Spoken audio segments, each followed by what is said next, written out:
श्रीराम. साधक हो, सध्या आपण सोमवार ते शनिवार श्री ब्रह्मचैतन्य गोंदवलेकर महाराज यांच्या परंपरेतील साखरखेर्डा येथील संत परमपूज्य श्री प्रल्हाद महाराज यांचे श्री देवीदास अमृत मोहोरीला लिखित संक्षिप्त चरित्राचा आस्वाद घेत आहोत. तसेच रविवारी श्री महाराजांच्या काही भक्तांचे अनुभव ऐकणार आहोत. ज्यासी अपंगिता नाही त्यासी धरी जो हृदयी, तोची साधू ओळखावा देव तेथेची जाणावा. प्रभाकरराव देशपांडे बोराखडीकर हे मूळचे आजच्या जालना जिल्ह्यातील बोराखडी या गावचे रहिवासी. तिसरीत शिकत असताना यांना देवी निघाल्या आणि त्या आजारपणात त्यांच्या दोन्ही डोळ्यांना अंधत्व आलं ते कायमचंच. अनेकानेक उपचार केले, ठिकठिकाणी दाखवले, परंतु त्यांचं अंधत्व मात्र गेलं नाही. पुढे वयाच्या 12व्या वर्षी त्यांनी श्री महाराजांचा अनुग्रह घेतला. पुढे घरच्या मंडळींनी यांना शिक्षणासाठी मुंबईच्या अंध विद्यालयात घातले. शिक्षण पूर्ण झाल्यावर त्यांना त्याच अंध विद्यालयात शिक्षकाची नोकरीही लागली.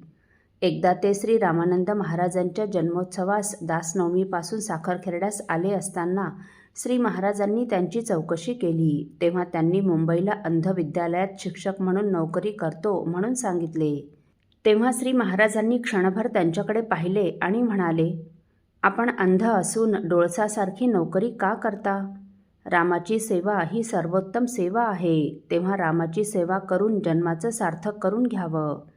डोळे असणाऱ्या डोळस माणसाला रामस्वरूप लवकर आकळत नाही, दिसत नाही. दृष्टी नेत्रेंद्रियाद्वारा सर्वच दृश्य विषयाचे ग्रहण करीत असल्यामुळे तेच विषय अंतःकरणात घर करून बसतात. त्यामुळे त्याच विषयाचे ठिकाणी चित्त जडते व मनाने अखंड त्याच विषयाचं चिंतन झाल्याने श्रीरामाचे ध्यान हृदयाच्या ठिकाणी स्थिर राहत नाही. परंतु अंध मनुष्याला नेत्रेंद्रियाद्वारे दृश्य विषयाचे ग्रहण होत नसल्यामुळे श्री सद्गुरू रामरायाचे ध्यान त्याला डोळसापेक्षा अधिक चांगले करता येते. विपरीत विषय किंवा परमार्थाला प्रतिकूल असणाऱ्या विषयांचे चिंतन मनाने होत नाही. म्हणून अंध पुरुष परमार्थ मार्गावर लवकर अग्रेसर होऊ शकतो. पुढे म्हणाले, दृष्टी पूर्ववत प्राप्त होण्याचे सर्व उपाय आपण करून पाहिलेत ना? ते हो म्हणताच महाराज म्हणाले, तेव्हा आता ही श्रीरामाचीच इच्छा आहे असं समजून आपण आपले ज्ञानचक्षु जागृत करून घ्यावे, प्रज्ञाचक्षु जागृत करावेत आणि मनाने सर्वत्र एका रामाला पाहून जन्माचं सार्थक करून घ्यावं, कल्याण करून घ्यावं. तेव्हा आता यापुढे श्रीरामाची सेवा करण्यासाठी म्हणून ती नोकरी सोडून द्यावी व येथे श्रीरामरायाच्या अखंड अनुसंधानात राहून श्रीरामरायाची सेवा करावी. श्री सद्गुरू महाराजांची आज्ञा प्रमाण मानून आणि श्री सद्गुरूंच्या वचनावर पूर्ण विश्वास ठेवून त्यांनी त्याच क्षणी नोकरीचा राजीनामा पाठविला. पुन्हा श्री महाराजांजवळ येऊन त्यांनी नोकरीचा राजीनामा पाठविल्याचे महाराजांना सांगितले. श्री महाराजांच्या चरणकमलांना हृदयाशी घट्ट कवटाळलं व महाराज आपली कृपा निरंतर असू द्यावी म्हणून गहिवरून प्रार्थना केली.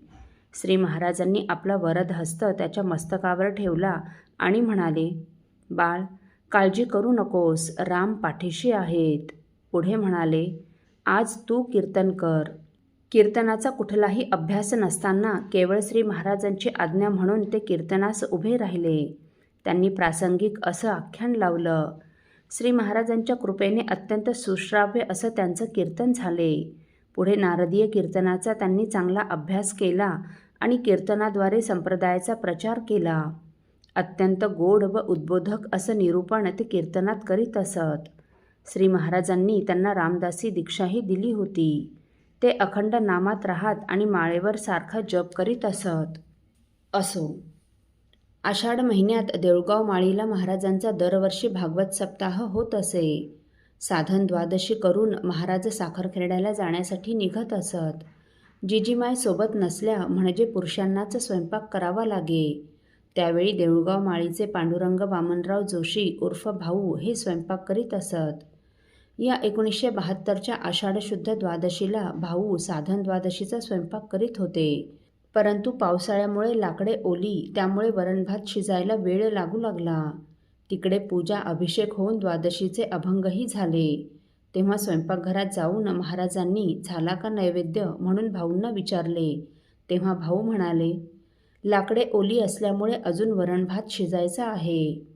तेव्हा श्री महाराजांनी स्वतः वरण भाताचे भांडे उघडून पाहिले व म्हणाले, भाऊ, वरण तर चांगले शिजले आहे आणि भातही झाला आहे, वाढा नैवेद्य.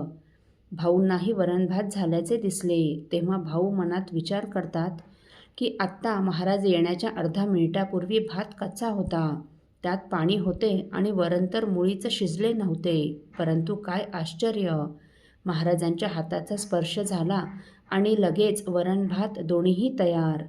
महाराजांना अग्निदेवता प्रसन्न आहे म्हणायची. कदाचित अग्निनारायणाच्या सेवेचे हे फलित असावं. असो, साधक हो, श्री सद्गुरूंची कृपा ज्याच्यावर होते त्याचे सकल मनोरथ विनासायास पूर्ण होतात. अशाच एका अंधभक्ताची रामेश्वराच्या दर्शनाची इच्छा परमपूज्य श्री प्रल्हाद महाराजांनी कशी पूर्ण केली हे आपण पुढील भागात ऐकणार आहोत. श्रीराम समर्थ. आपल्यातील कोणा श्रींच्या भक्तांना श्रींचे काही अनुभव आले असतील तर कृपया आपण मला ते 9422843253 अथवा सुनील दादांच्या 9892608401 या व्हॉट्सअप नंबरवर कळवावेत अशी नम्र विनंती. श्रीराम समर्थ.